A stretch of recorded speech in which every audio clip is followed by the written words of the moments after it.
5 सालों का अगर आपका जो प्रदर्शन रहा, उसकी तुलना की जाए, तो कौन से ऐसे 2-4 काम आप गिनवा सकते हैं, जो पहले नहीं हुए थे या नहीं होते थे, जो आप करवा पाए?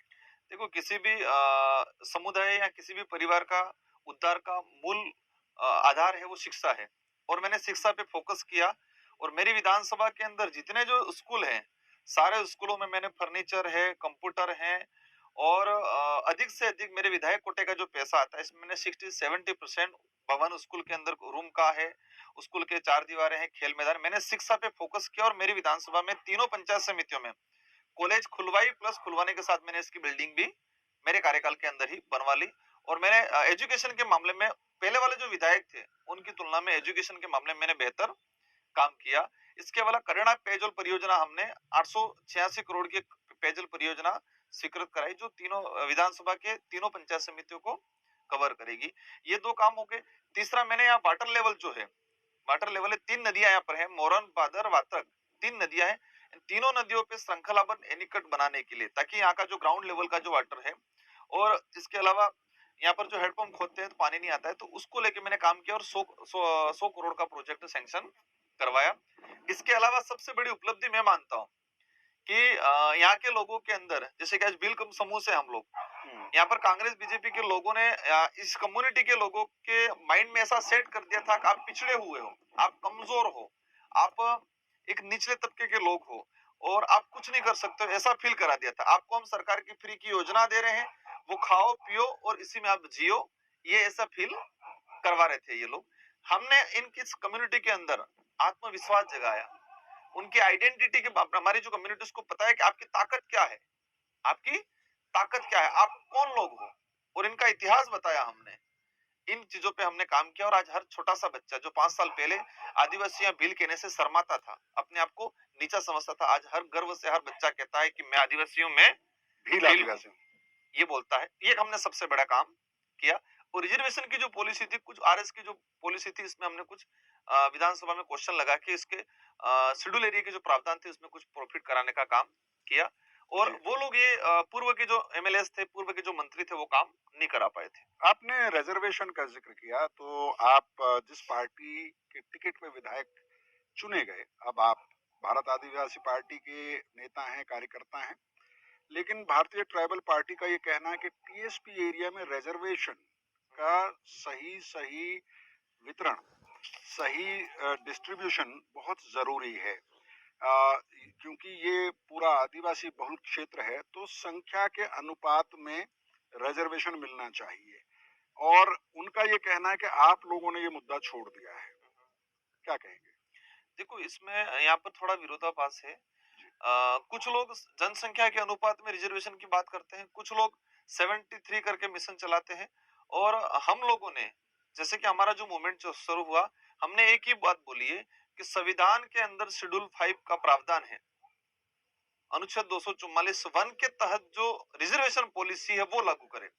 उसमें रिजर्वेशन पॉलिसी ये है कि 100% रिजर्वेशन ट्राइबल के लिए संविधान में ये चीजें किया गया है और इसका ताजा उदाहरण है यहाँ पर जो है 1995 में बेरोसिंह शेखावत की जो सरकार थी यहाँ और इससे पूर्व कोई सुप्रीम कोर्ट में कोई याचिका लगाई शेड्यूल 5 और शेड्यूल 6 को लेके शासन में जी, जनप्रतिनिधियों के चुनाव को लेके रिजर्वेशन 1995 से पहले कोई भी सरपंच बनता था कोई भी विधायक बनता था किसी भी कम्युनिटी का यहाँ रिजर्वेशन रिजर्व सीटें नहीं थी। नहीं थी।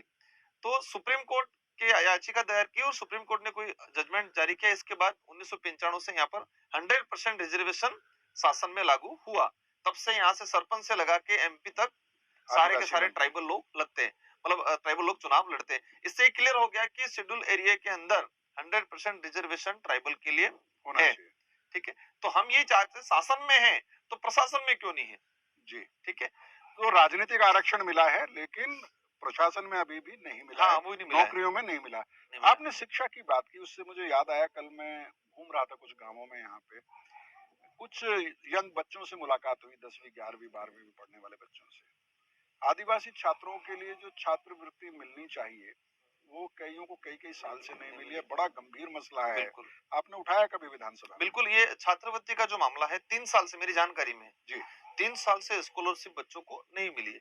इसमें सेंट्रल गवर्नमेंट भी जिम्मेदार है स्टेट गवर्नमेंट भी जिम्मेदार है। स्कॉलरशिप जैसे गृह किराया है, उत्तर मैट्रिक छात्रवृत्ति है, ठीक है, इसके बाद विधवा बच्चों के जो विधवा विधवा माँ के जो बच्चे हैं, इस प्रकार की 2 से 3 कैटेगरी की स्कॉलरशिप है, वो स्कॉलरशिप नहीं मिली। इसमें राज्य सरकार भी जिम्मेदार है और स्टेट गवर्नमेंट सेंट्रल गवर्नमेंट भी जिम्मेदार है।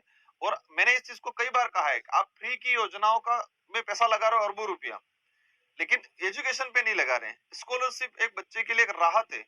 जो बच्चा आज कॉलेज कर रहा है या 12वीं पढ़ रहा है, उसको 10-12 हजार रुपया मिलेगा, उससे इसका कहीं न कहीं इसकी किताबें लाएगा, उसका एक आधार बन जाएगा। वो चीजें नहीं मिली है और ये गवर्नमेंट ने बहुत गलत किया है और उसको लेके हमने प्रयास किया और आज भी जारी है। क्या प्रयास किया बताइए? मैंने विधानसभा में इसको लेके क्वेश्चन लगवाया और विधानसभा में स्थगन के तहत मैंने इसको उठाया था कि हमारे शेड्यूल एरिया के अंदर बच्चों को स्कॉलरशिप मिलनी चाहिए। इसमें टीएडी का ट्राइबल का अलग से फंड आ रहा है, तो आपको देने में क्या दिक्कत है? उन लोगों ने उस फंड को अभी जो ये महंगाई राहत जो शिविर चला रहे, उसमें इस फंड को लगाया। ये हमारे तक जानकारी है। समाज कल्याण का जो बजट था, उन्होंने उस बजट को भी दूसरी जगह लगाया। मतलब इसमें बजट का प्रावधान जो नॉर्म्स के अकॉर्डिंग होना चाहिए था स्कॉलरशिप के लिए, बजट घोषणा में वो चीजें उन्होंने नहीं की, उस बजट को दूसरी जगह यूटिलाइज किया गया है। जी। और जब आप 2018 में चुनाव लड़े थे, हाँ। आप एक 25 साल के लड़के थे, जो अभी-अभी इस काबिल हुए थे, कानूनी माने वो लाइन आपने क्रॉस की थी कि आप एक उम्मीदवार हो सकते हैं। अब आप 5 साल विधायक रह चुके हैं, है ना? जब आप अब जनता में जाएँगे, तो जनता भी आपको अलग तरह से तोलेगी और जो विपक्ष है, वो भी अब आपको हल्के में एक लड़के के तौर पे नहीं नहीं लेगी। लेगी। अब जब चुनाव में जाएँगे तो कौन से ऐसे मुद्दे हैं जिन पर आप को विश्वास है कि लोग आपके साथ खड़े होंगे या आपके पास एक आधार है कि मैं अगले 5 साल में ये करूँगा? ठीक है। क्या कहेंगे? जैसे कि आपने कहा कि विपक्ष अब उस लड़के के रूप में नहीं लेगा इस बार, हाँ, क्लियर है ये चीज।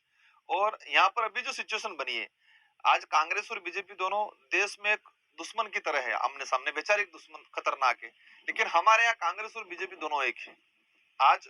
और इसका ताजा उदाहरण जिला प्रमुख चुनाव हुआ, उस समय कांग्रेस और बीजेपी दोनों ने मिलकर जिला प्रमुख बनाया और वही विधानसभा में होने वाला है। यहाँ पर भी कांग्रेस और बीजेपी के लीडर आज साथ में मिलकर प्रचार करते हैं। कांग्रेस के लीडर से बीजेपी के लिए नेगेटिव नहीं निकलता है कोई शब्द, बीजेपी के लीडर का कांग्रेस के प्रति कोई यहाँ नेगेटिव नहीं निकलता है। बीजेपी और कांग्रेस दोनों मिलके हम पे आक्रमण कर रहे हैं आज। तो हमारी लड़ाई, क्योंकि तो दोनों एकजुट होके हमसे लड़ रहे हैं, तो बहुत डिफिकल्ट लड़ाई है, लेकिन हम श्योरिटी है कि हम जीतेंगे।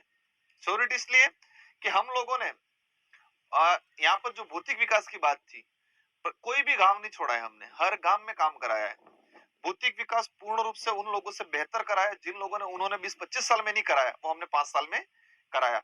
और सबसे बड़ा आधार है, हम जो जाएंगे फील्ड में, कि हमने इस कम्युनिटी को एक अपनी पहचान दी, एक आइडेंटिटी दी, स्वाभिमानी बनाने का काम किया।